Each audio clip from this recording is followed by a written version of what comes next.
Bismillahirrahmanirrahim. Assalamualaikum warahmatullahi wabarakatuh. Bismillahirrahmanirrahim. Alhamdulillahirabbil alamin. Wassalatu wassalamu ala sayyidil mursalin sayyidina maulana Muhammad wa ala alihi wa ashabihi ajma'in wa la hawla wa la quwwata illa billahil aliyyil azim. اللهم افتح لنا حكمتك وانشر علينا رحمتك من خزائن رحمتك يا أرحم الراحمين اللهم افتح لنا فتوح العارفين واجعلنا من العلماء العاملين واجعل أعمالنا خالصة لوجهك الكريم رب اشرح لي صدري ويسر لي أمري واحلل عقدة من لساني يفقهوا قولي أما بعد. Bapak-bapak dan ibu-ibu yang saya muliakan, saya hormati, kita malam ini berada di malam Kamis terakhir bulan Desember tahun tahun berapa ya sekarang ya? Tahun 2025. Besok 2026 ya. Tambah umur apa berkurang umur ya? nambah pengalaman tapi berkurang jatah hidup. Jatah hidupnya sudah mulai berkurang, jatah kesempatan hidupnya berkurang, tapi pengalamannya nambah. Ya, mudah-mudahan Allah memaafkan segala kesalahan kekurangan kita, menerima segala amal ibadah kita. Sisa umur kita mudah-mudahan Allah perkenankan, Allah tolong, Allah bantu kita bisa mengisinya dengan kebaikan-kebaikan. Amin ya rabbal alamin. Baik, bapak-bapak dan ibu-ibu yang terhormat, seperti biasa akhir bulan itu kita temanya bebas, jadi sesuai dengan pertanyaan atau permohonan dari para jemaah kita coba tampung sesuai kemampuan saya coba menjawabnya kalau ada pertanyaan. Ya, sumonggo ada yang bertanya? Ya, mangga silakan. Waalaikumsalam warahmatullahi wabarakatuh.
Waalaikumsalam warahmatullahi wabarakatuh.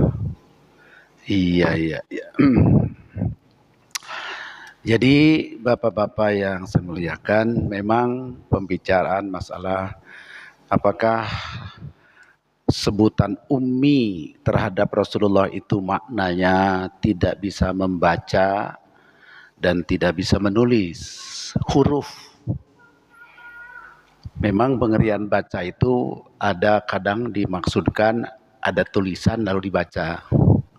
Tapi ada juga baca ayat Quran tapi tidak perlu lihat tulisan. Ya, seperti orang buta suruh baca Quran, pasti nggak lihat tulisan ya. Orang mau lihatnya gimana? Orang buta baca Quran, itu melihat tulisan nggak? Tapi namanya baca juga kan? Nah, jadi pengertian baca itu tilawah, qiraah itu bisa melihat tulisan, bisa juga tidak. Kita sholat harus baca Fatihah. Apa lihat tulisannya? Enggak. Harus baca ayat Quran? Enggak. Tapi namanya baca. Nah, baca yang maksud adalah melisankan. Melisankan dengan lisan kita ayat demi ayat, ya, surat demi surat. Itu namanya membaca. Nah, terhadap Rasulullah yang dikatakan bahwa beliau itu ummi, cukup menarik sih memang. Di Quran itu beberapa kali kata-kata ummi itu yang merujuk kepada Rasulullah, ya. Bahkan merujuk kepada masyarakatnya, masyarakat ummiyun. Ada di surat Al-A'raf kalau tidak salah. Itu bahwa Rasulullah diutus kepada masyarakat yang ummi. Jadi mayoritas masyarakat Arab saat itu tidak bisa baca tulis, tapi kuat hafalannya. Itu mayoritas masyarakat Arab waktu itu jarang bisa baca tulis, walaupun ada tidak banyak, tapi kuat ingatannya. Waktu zaman dulu begitu rata-rata mayoritas. Walaupun kemudian Rasulullah menganjurkan para sahabatnya belajar baca tulis. Sampai-sampai para tawanan perang, orang kafir yang kalah ditawan, lalu pilihannya kan beberapa macam. Bisa dibunuh karena hukum perang, bisa dipenjara, bisa dijadikan hamba sahaya. Ini yang kalah perang itu hukum perang saat itu, hukum internasional. Tapi ada yang menarik dari Rasulullah. Kalau si tawanan itu mau dan bisa baca tulis, mau ngajarin sahabat Rasul yang tadinya tidak bisa, jadi bisa dibebaskan. Itu menunjukkan menghormati sekali kepandaian baca tulis. Tapi Rasulullah seperti umumnya para ulama mengatakan beliau sendiri tidak bisa baca tulis. Nah, jadi sebetulnya bagaimana? Maka saya juga menyimak ada dari Ustadz yang almarhum dari Cirebon itu, Kiai Sakur. Dia juga menguraikan Nabi Muhammad bisa baca tulis kok. Kemudian ada lagi Ustadz mana tuh yang mengatakan, oh bisa, Rasul bisa baca. Jadi ummi itu bukan berarti tidak bisa baca tulis. Bahkan itu hanya sebutan kehormatan saja kepada beliau, bukan lantaran tidak bisa membaca, tidak menulis. Jadi teori ini banyak, Pak.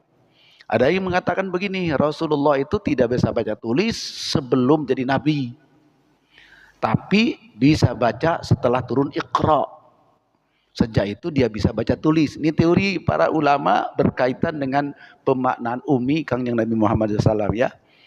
Tapi penyelidikan saya tetap mayoritas ulama mengatakan Nabi Muhammad dari kecil sampai wafat tidak bisa membaca, tidak bisa menulis. Jadi bagi beliau ini justru mukjizat. Mukjizat, tidak bisa baca tulis tapi ilmunya segudang. Gitu ya. Pandainya luar biasa. Ada pembanding, mohon maaf nih, informasi yang saya dapatkan dari Rosihan Anwar, seorang wartawan senior yang sudah wafat sekarang. Ketika beliau berkunjung ke Mekah, beberapa kali dia naik haji, ada tulisan beliau, judulnya Naik di Arafah. Kalau Bapak mau baca, enggak tahu saya masih terbit gak, Naik di Arafah. Dia pengalaman di haji. Dia mengutip data, ternyata cukup menarik buat saya. Pendiri dan pemilik kontraktor terbesar di Saudi, Muhammad bin Laden, yang sampai sekarang di sana kontraktor pasti Bin Laden Group itu ya. yang membangun Masjid Haram, Masjid Nabawi, jalan tol Mekah Madinah, bandara di Jeddah, itu kontraktor terbesarnya Bin Laden Group. Ternyata Muhammad bin Laden itu buta huruf. Itu saya baru tahu juga dari beliau Rosyan Anwar. Kok bisa ya memimpin grup perusahaan terbesar di Saudi itu ternyata orangnya buta huruf. Tidak bisa baca, tidak bisa tulis. Nah, ini saya termasuk berita yang cukup menarik ya, karena tadinya saya kira oh enggak begitu. Jadi orang yang mengatakan bagaimana mungkin punya perusahaan tapi tidak bisa, itu faktanya bisa.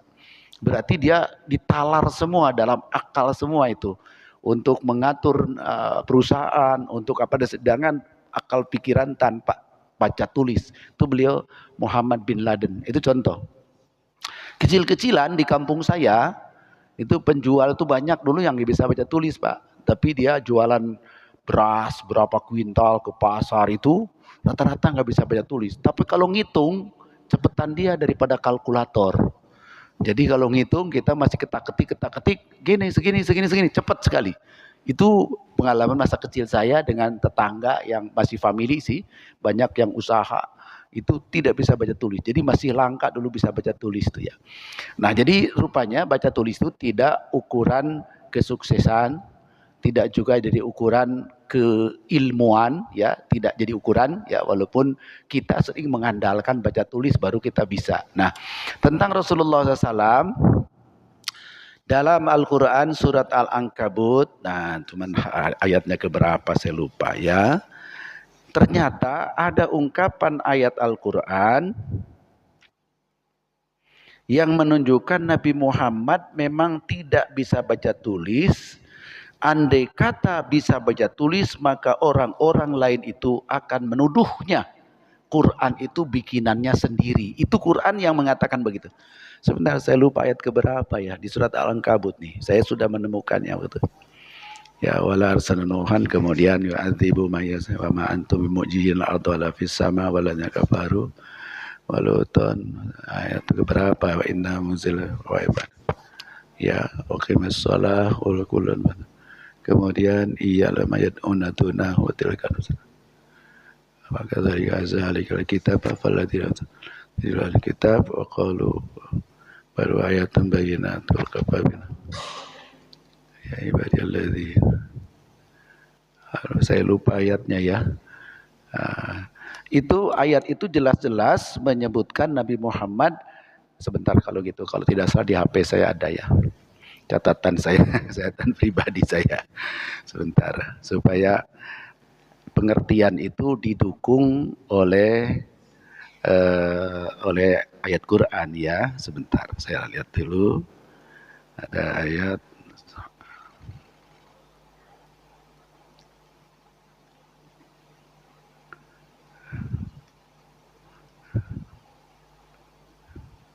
Wah, di mana ya? Salam berantara selama lebaran, aspek sosial, kapan puasa. Masuk.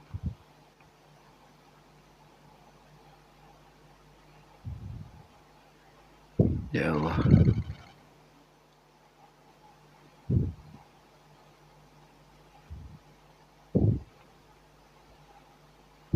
Ya, maaf ya. Jadi saya ada catatan khusus tentang pengertian ini.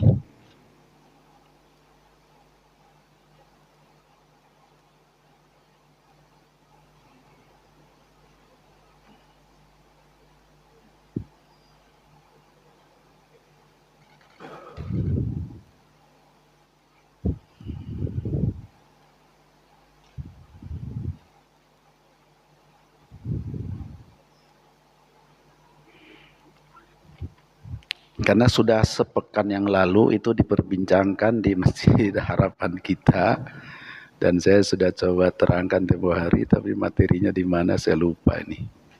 Ya, tentang pengertian tadi.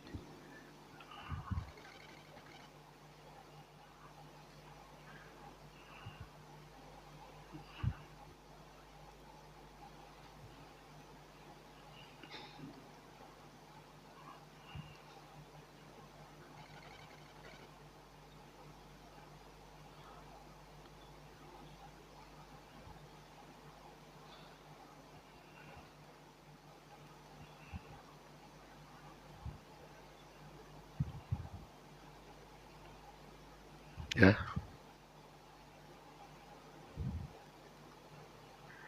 Maaf ya. Jadi untuk memahami Rasulullah Ummi, kita pertama tentang masyarakatnya yang ummi, surat Al-A'raf 157 158. Kemudian masyarakat juga, yaitu tentang Rasulullah diutus bagi masyarakat ummi, itu Al-Jumu'ah ayat 2. Tentang Rasulullahnya sendiri, Al-Ankabut 48-49. Nah, kita lihat ya, Al-Ankabut 48-49. Ada yang bawa kukunya, kalau hurufnya kecil ya. A'udzubillahi minasyaitonirrajim. Bismillahirrahmanirrahim.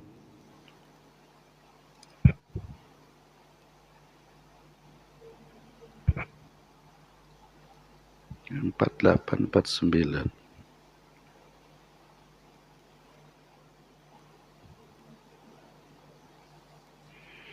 Wa ma kunta tatslu min, nah ini ya, min kitabin ya, maaf nih. Ayat 48. A'udzubillahi minasyaitonirrajim. Bismillahirrahmanirrahim.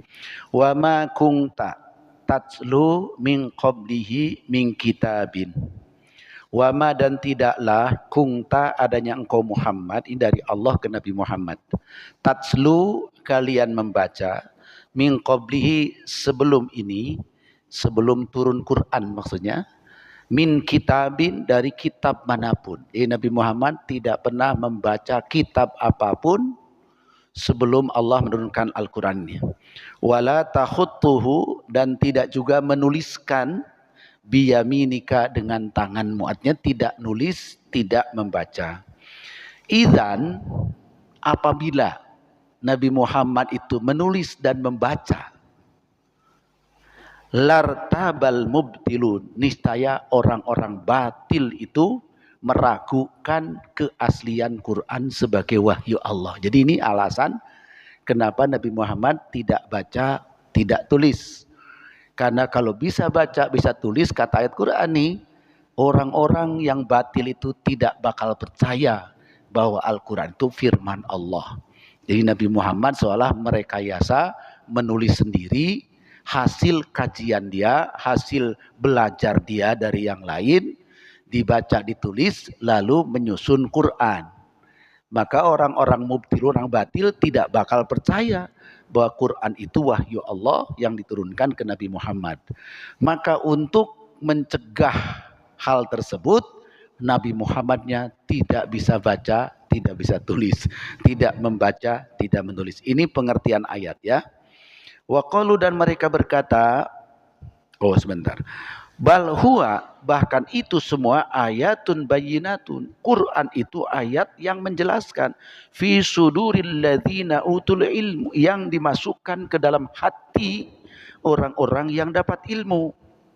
Wa ma yajhadu bi ayatina illa zalimun, tidak ada yang akan membantah terhadap ayat kami kecuali manusia-manusia yang zalim. Nah, ayat ini kalau kita pahami menunjukkan bahwa Allah mengungkapkan alasan kenapa Nabi Muhammad tidak baca, tidak tulis. Nah, paling pertanyaannya, tidak baca itu memang tidak bisa, tidak nulis itu memang tidak bisa, ataukah bisa tapi tidak melakukan tulisan, tidak melakukan bacaan? Nah, kita tidak bisa terangkan seperti itu ya. Yang jelas Nabi Muhammad, kata ayat ini, tidak baca, tidak tulis. Bagaimana dengan surat Al-Bayyinah? Lam yakunil ladzina kafaru min ahlil kitab wal musyrikina munfakina hatta ta'tiyahumul bayyinah. Rasulun yatlu suhufam mutahharah, membaca suhuf yang suci. Maksudnya suhuf, kitab suci yang suci. Nah, jadi pengertian ini juga kembali kepada pengertian yatslu yang dimaksud, yatslu melihat tulisannya atau hanya melafalkan kalimatnya. Apakah suhuf itu lembaran yang dimaksud, ataukah memang pada umumnya kitab suci terdahulu adalah dikumpulkan jadi satu mushaf? Jadi saya kira pengertian ini memang dimungkinkan orang berbeda pendapat tentang Rasulullah membaca itu, bisa membaca atau tidak. Tetapi para mayoritas para ulama tetap mengatakan tidak, Nabi Muhammad tidak membaca, tidak menulis, tapi beliau menerima ajaran agama itu langsung dari Allah Subhanahu wa taala, dari malaikat Jibril. Memang kita tidak pernah membaca sejarah bagaimana kalau betul-betul Rasul bisa baca, bisa tulis, adakah riwayat beliau menulis atau beliau riwayat membaca dari tulisan.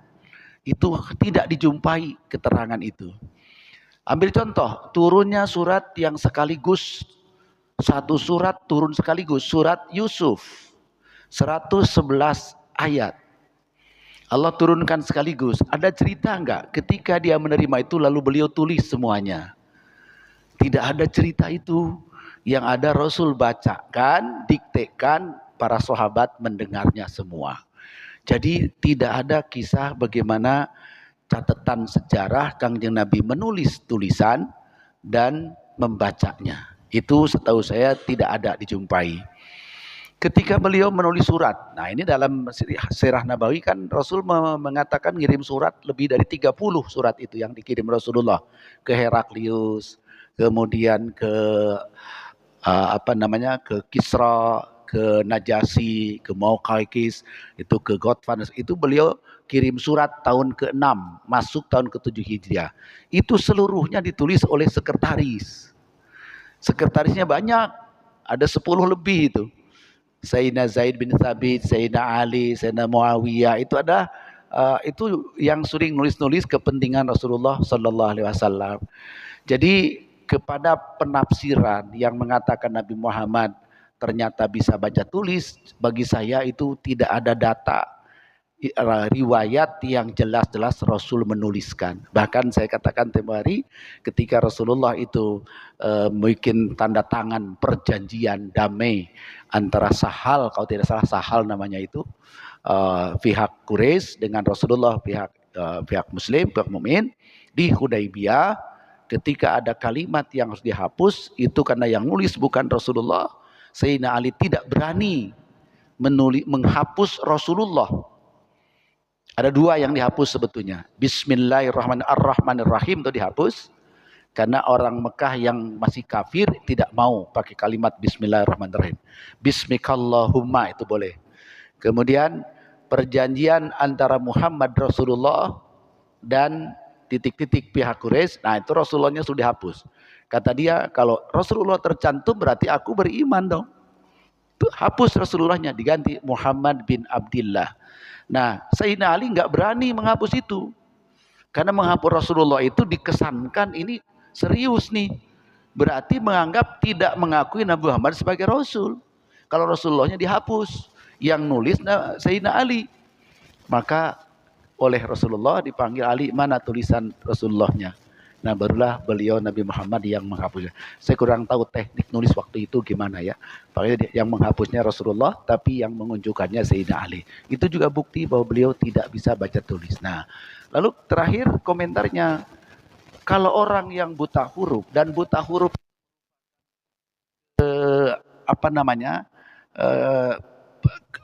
menunjukkan kekurangan, kelemahan, ketidaksempurnaan, umumnya orang tidak mau disebut-sebut ya gitu ya. Disebut-sebut buta huruf, kau menghina aku ya. Aku buta huruf, mentang-mentang aku buta huruf dihina. Tapi Rasulullah malah suka kalau ada salawat Nabiyil Ummi.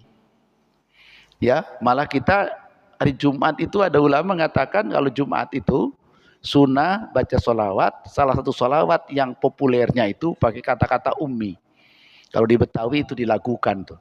Allahumma salli wa sallim ala sayyidina Muhammadin abdika wa nabiyyika wa rasulika nabiyil ummiyi.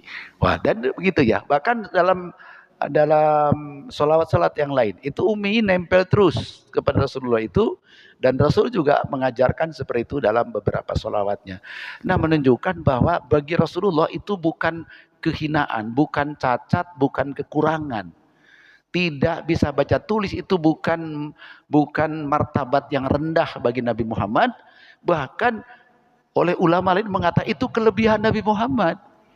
tidak bisa baca tulis, tapi ilmunya luar biasa, kecerdasannya luar biasa, menampung ayat Quran luar biasa. Saya sampaikan tadi, surat Yusuf yang sekali turun, sekali baca, Rasul langsung masuk ke dalam benak beliau, kepada hati beliau. Nah, lalu dijamin oleh surat Al-A'la, sanuqri'uka fala tansa. Kata Allah, kami bacakan kepada Al-Quran dan engkau tidak bakal lupa. Fala tansa. Jadi ini mukjizat sebetulnya, tidak bisa baca tulisnya Rasulullah itu bagian dari mukjizat beliau, karena tanpa baca tulis tapi bisa menguasai ilmu-ilmu yang diturunkan oleh Allah kepada beliau, termasuk sejumlah 6.000 lebih ayat Quran, lalu hadis-hadis, ada hadis qudsi, ada kata-kata beliau sendiri yang dibimbing oleh wahyu Allah Subhanahu wa taala. Jadi sepengetahuan saya tidak ada bukti bahwa beliau menulis, tidak ada bukti beliau membaca, tidak ada bukti beliau mewariskan tulisan ketika wafat. Oh, ini tulisan saya nih diwariskan, tidak ada, gitu ya. Jadi maka kaul ulama mayoritas mengatakan Nabi Muhammad memang tidak bisa baca tulis. Itu nampaknya tafsir yang lebih tepat, bahwa tadi Rasul membaca mushaf itu kalimat membaca bukan dari tulisan, tapi melafalkan.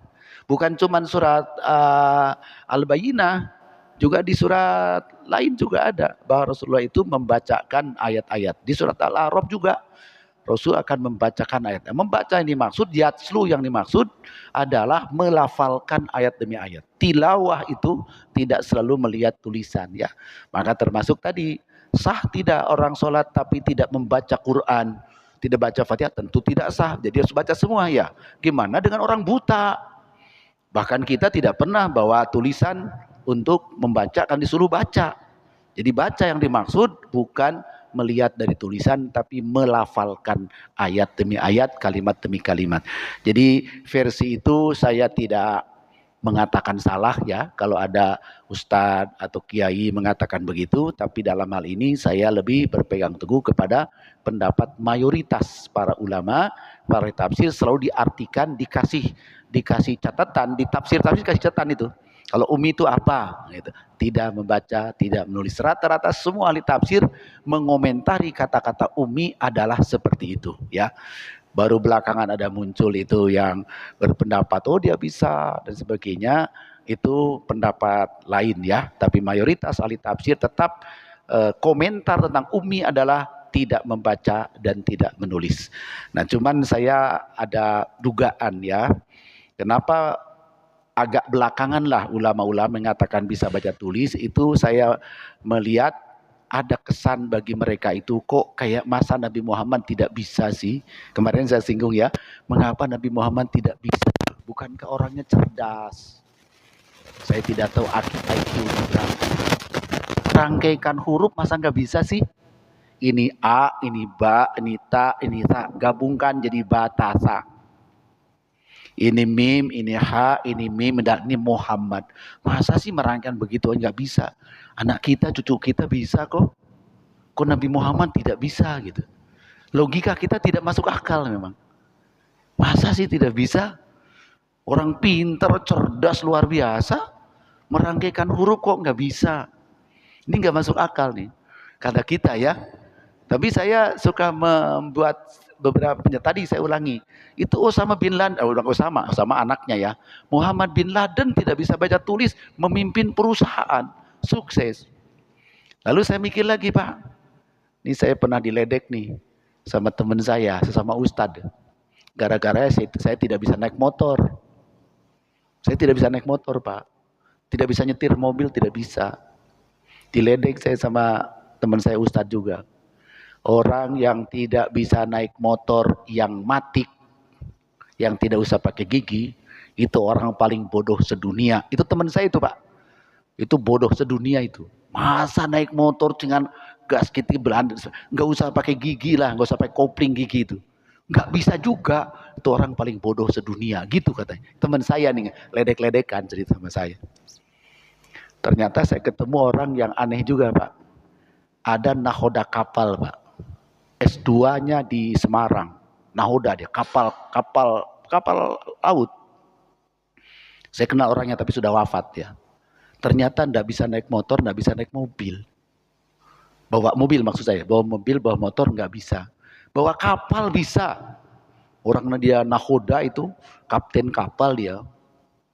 Kalau saya sebut mungkin di antara bapak ada yang kenal juga barangkali orangnya, tapi sudah wafat. Bosnya yang punya Hilaris School. Itu Pak Tabrani Ali Hamidi itu. S2 dia itu. Sekolahnya saya kenal baik sama beliau. Sudah wafat ya beliau. Itu enggak bisa bawa motor, enggak bisa bawa mobil, tapi bawa kapal gede bisa dia. Jadi itu bisa saja orang begitu kalau Allah kehendaki yang kelihatannya gampang tapi tidak bisa itu. Habib Rizik itu enggak bisa nyupir mobil walaupun punya mobil dari dulu. Selalu disupirin oleh orang lain. Nah, jadi kelihatannya sepele-sepele tapi kalau Allah kehendaki dia tidak bisa ya tidak bisa. Dalam hal ini Nabi Muhammad menurut tafsir tadi tidak bisa baca tulis tapi bisa menampung ayat Quran sekian ribu ayat, bahkan termasuk hadis-hadis qudsi tanpa dicatat, tanpa dibaca, tapi didiktekan saja masuk ke dalam benak beliau. Lalu beliau mengajarkan sahabat aja mungkin ngapalin ya, yang nerima aja ngapal. Rasulullah tidak perlu ngapalin, langsung terima. Bayangin kalau surat, ada mengatakan surat Al-An'am juga sekaligus turunnya itu ratusan ayat ya. Kalau cuma sedikit surat Kulhu sekali turun bisa lah ya. Walaupun kita kadang-kadang surat pendek juga suka muter-muter itu. Yang tadi lam yakun itu kadang-kadang muter itu. Lam yakunil ladzina kafaru itu ya. Nah itu kemampuan seseorang berbeda-beda. Jadi Nabi Muhammad diberi kemampuan untuk menerima ayat Quran tanpa tulis, tanpa baca. Itu mukjizat gitu. Nah untuk menunjukkan mukjizat saya rujuk kepada Al-Ankabut ayat tadi 47, 48 ya. Nah itu menunjukkan bahwa alasan kenapa Nabi Muhammad kata Quran nih, kau tidak baca, kau tidak tulis, tidak pernah baca ya, tapi engkau menerima ini, kau bisa baca, bisa tulis, maka orang-orang yang batal itu, orang yang tidak beriman tuh kagak bakal percaya kepada Al-Quran yang diturunkan dari Allah. Nanti ditudingnya itu tulisan Nabi Muhammad, itu karangan Nabi Muhammad gitu. Nah, menjadikan akhirnya tidak bisa dibantah. Tapi dengan tidak bisa baca tulis maka mudah ngebantahnya. Nabi Muhammad murni ilmunya dari Allah, bahkan kata demi kata seolah-olah datang dari Allah langsung ke Nabi Muhammad tanpa direkayasa tulis menulis. Ada juga yang alasan, loh setelah itu kan Rasulullah dapat tulisan diperiksakan, tidak ada diperiksakan ke Rasulullah itu. Mereka punya catatan masing-masing. Sebelum Rasul wafat itu, Sayyidina Abu Bakar punya tulisan tapi tidak lengkap. Kemudian Sayyidina Zaid punya, nanti sepeninggal Rasulullah baru dikumpulkan semua lengkap sesuai dengan hafalan mereka, baru bukan jadi mushaf Al-Quran ya. Jadi saya kira begitu Pak ya. Jadi pendapat saya adalah saya lebih condong kepada pendapat mayoritas para ahli tafsir yang memaknai ummi itu memang tidak bisa baca, tidak bisa tulis, dan itu bukan merupakan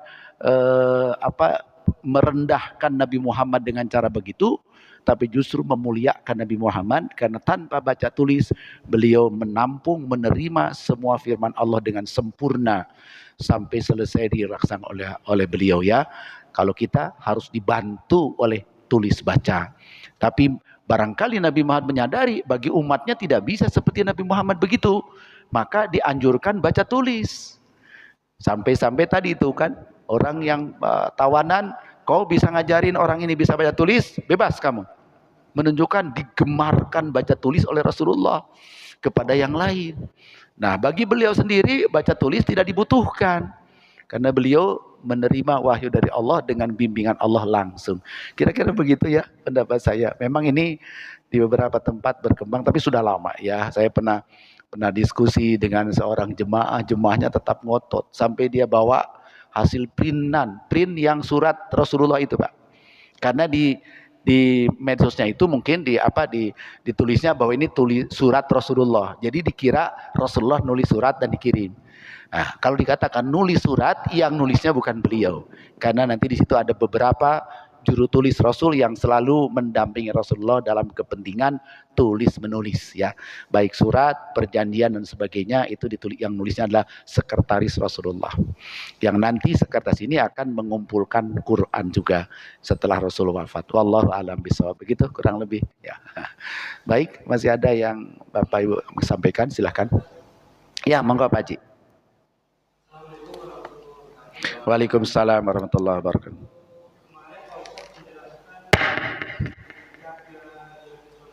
Ya.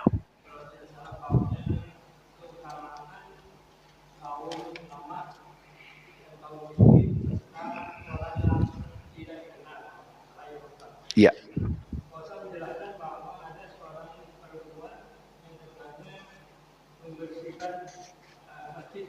Iya, betul betul. Iya.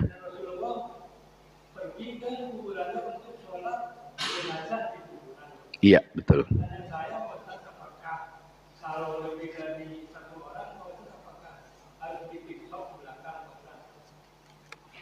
Andai kata sholatnya di makam beberapa orang gitu ya. Nah, ya. Jadi ya silakan. Ya.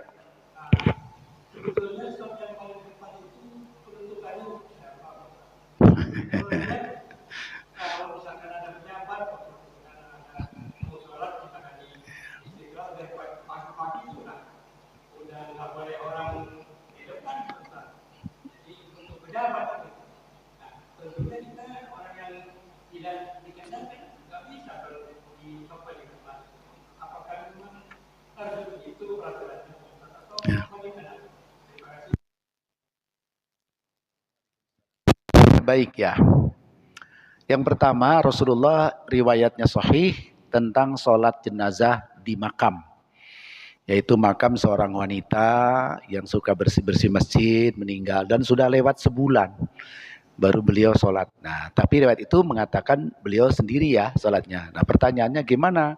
Kalau yang tadi belum pada sholat itu bukan sendiri, beberapa orang. Lalu di makamnya berjejer, berjamaah. Boleh apa tidak?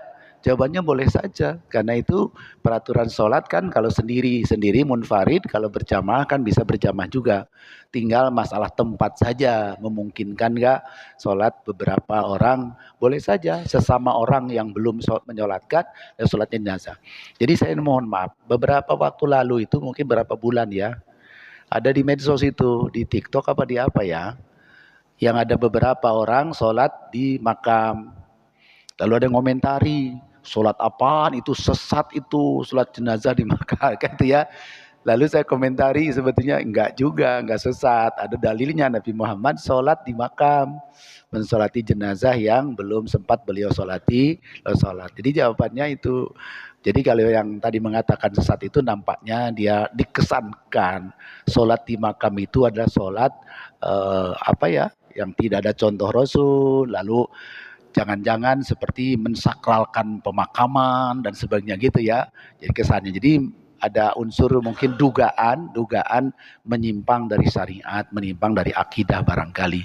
Tapi Rasul faktanya seperti itu, Rasulullah mensolatin dalam kaitan sholat jenazah itu dibolehkan di makam ya. Kalau ternyata yang belum itu beberapa, ya nggak apa-apa. Berapa kan sama dengan sholat gaib juga bisa berjamaah. Kalau memang ada beberapa orang boleh saja ya. Kalau ada beberapa orang yang belum, lalu sholatnya di makam boleh. Karena Rasulullah juga memberi contoh beliau sholat. Dan tidak menghalangi andai kata yang belum sholat itu beberapa orang, lalu melakukannya berjamaah di makam. Tentu ini khusus tentang sholat jenazah. Gimana kalau sholat duhur, sholat asar, maghrib, isya di atas kuburan? Nah ini dalam kitab fikih dianggap makruh. Kalau sholat pasti ada sujud ruku segala, di makam kan susah. Nah, andai kata ada ustaz yang mau sholatnya itu di mana? Sana dekat makam Gunung Jati. Ya. Nah, di dekat makamnya kan lebar itu, ada yang di Ubin. Sholat di situ boleh apa enggak? Nah, para ulama fikih mengatakan hukumnya makruh ya. Kalau sholat di makam, seperti sholat di jalanan juga makruh. Ya, karena tidak pantas itu dipakai sholat. Tapi kalau tidak ada lahan, sholat berjamaah, lalu meluas ke sana kemari, dekat masjid ada makam juga. Sementara berjamaah, nah itu kondisi di mana tidak bisa dihindarkan, memang tempatnya ke situ, meluber kemana-mana, itu mah boleh saja, karena tidak sengaja khusus sholat fardu di atas makam, karena itu mah meluas tempatnya, suci tempatnya. Hukum sholat fardu atau sholat sunnah yang lain sengaja di makam itu hukumnya makruh.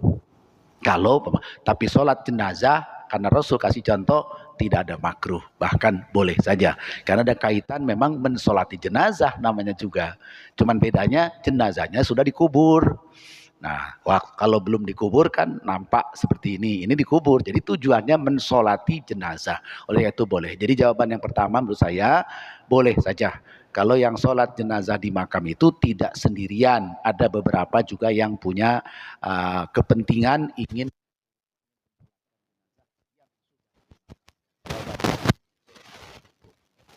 Yang kedua, apa tadi Pak Haji? Nah, dalam berjamaah, paling depan itu sebenarnya untuk siapa? Gitu ya.